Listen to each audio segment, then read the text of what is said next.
Hey guys, this is Jay Calderon with JAYONBOXING here giving you a personal prediction for Zepeda versus Mercito Gesta. And as always, this is just my take, of course. Your predictions can be left down in the comments section below. Would love to hear them all. And a little bit of fight info here. We have Zepeda taking on Mercito Gesta. This will be at the Commerce Casino and Hotel in Commerce, California, airing live on DAZN in the lightweight division with no titles on the line. So, is this the most compelling fight to make it 135 pounds? I would say clearly not. That said, it's one where we get to see how Zepeda does against a veteran fighter that can move a little bit. And there are some good movers at 135 pounds, so that's kind of an important issue for the Mexican if he looks to be successful at the weight. It's kind of one of those tests he needs to pass. What's more, Gesta is coming off the biggest win of his career against Joseph Diaz, so his confidence and momentum has to be at the highest it's been at probably in his entire career to some extent. But is that enough against the hard-hitting Zepeda? Is Zepeda just too much on the night? Let's break this one down and find out. Starting with Zepeda. For Zepeda to win, I think you want to set up the left. Obviously, that's your money shot. You're a southpaw. It's a good shot to land. But I think ultimately, against another lefty, you're going to have to do that a little bit more cunningly, so to speak. You're going to have to find a way to set it up a bit more than you might against an orthodox fighter who's not necessarily going to see the shot coming as well. One way in which you can do that is very simple, of course. Just step to your left to kind of cut off his exits and then throw that shot down the middle. You really don't have to chase with it. It's just a shot that can be thrown in a more natural way as you line it up by taking that step over to the left. But ultimately, you need to get that left shot of yours going for you to have any kind of success in this fight. And the earlier, of course, the better. And as I kind of alluded to there, you're going to need to cut off the ring. This is, of course, going to make it harder for Gesta to move, who is probably looking to move considering you are the puncher in this fight, and he's not looking to get into exchanges, I wouldn't think. But that being said, you have to find a way to control the movement. You can't have him just moving laterally and getting out of way or trying to set traps on you. You have to get him moving backwards so that you can push him up against those ropes and then really start to go to work with some of your combination punches, letting them get to flowing in this fight. This also will keep your hands busy, so he's kind of working at the same time because Gesta likes to sit back and kind of set his own pace. You need to amplify that. Do this by cutting off the ring and getting him up against those ropes. And finally, I would say throw in combination.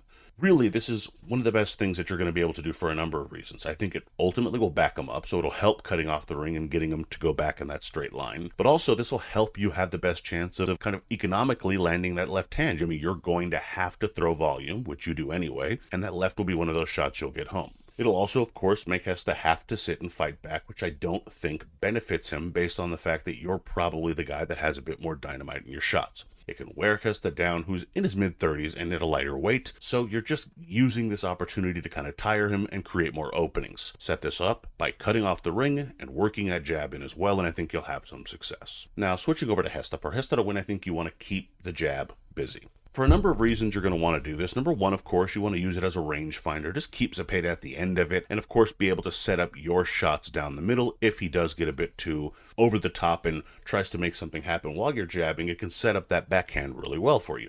But I also think it can perhaps frustrate Zepeda if he's trying to come in so much and you're just keeping that jab in his face. If you can do this consistently, especially early in those first 3, maybe 4 rounds, then start setting up your work, I think you might be walking him into shots, which will create some of that double impact that can help you generate some power.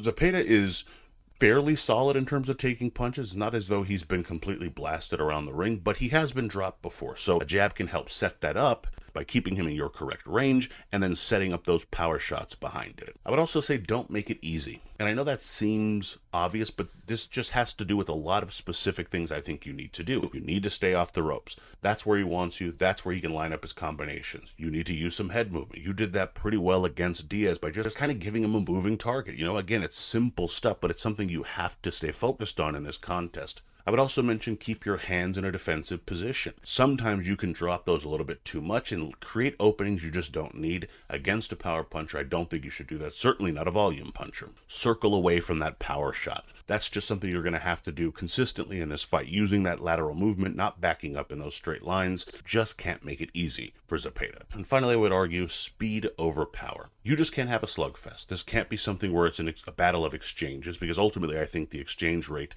favors Zepeda. Doesn't mean you can't hurt him, doesn't mean you wouldn't stop him if you hurt him potentially, but I just don't think that's something you're going to be seeking in this fight when you probably have a bit more of a slicker style that you can implement. Avoid those exchanges and instead be first. Make him pay, then reset. Use that jab to set it up and then counter off the back of it, circling away, making sure not to back up in those straight lines as mentioned. I will also throw in that you need to keep your feet fast as well. You have pretty decent movement, and that will be important to your success in this fight, because if you're too stationary or again too predictable with that movement, I think Zepeda eats you up, and that's just not a good look for you. Now, in terms of my pick here, well, I think Gesta has some decent moments perhaps early on. My pick is Zepeda in this one. Shouldn't be much of a surprise. I think a fresh Gesta moves well, makes Zepeda miss a bit, and might even win some rounds. However, Zepeda is a better boxer than given credit for, and I think he eventually cuts off the ring and gets to work. By about those middle frames, the left hand and follow-up combinations of Zepeda, along with the body attack, slows Gesta down and starts to punish him. Gesta's a crafty enough fighter. I think he makes it to the later rounds, but the onslaught of Zepeda up against the ropes will be what ultimately stops the contest. Winner, William Zepeda via late fight stoppage. And in terms of the betting odds here, you have Zepeda as a solid favorite, coming in at a minus 650, with Gesta coming in at a plus 430. Seems about right to me. Unfortunately, not a great deal of value in either pick for me personally. They're kind of set where they should be. I think Gesta is a 4 or 5 to 1 dog, and I think Zepeda is a pretty sizable favorite. So unfortunately, not a lot to take advantage of there. In terms of the over-under, haven't found one yet. It has not been released, at least to the best of my knowledge. Of course, I'll pin it as the top comment down in the comment section below when I do find it, but in any event, those are your odds. And as of this recording, my prediction record is 27-12 with 18 exact. But let me know what you guys think down in the comments. Love to hear your thoughts, predictions, bets, so on and so forth. Please be sure to like, comment, share, subscribe, and follow. Of course, here you can check out all of my socials. And of course, be sure to check out JAYONBOXING.com for schedule, results, betting odds, grades, rankings, all that good stuff. And as always, until next time.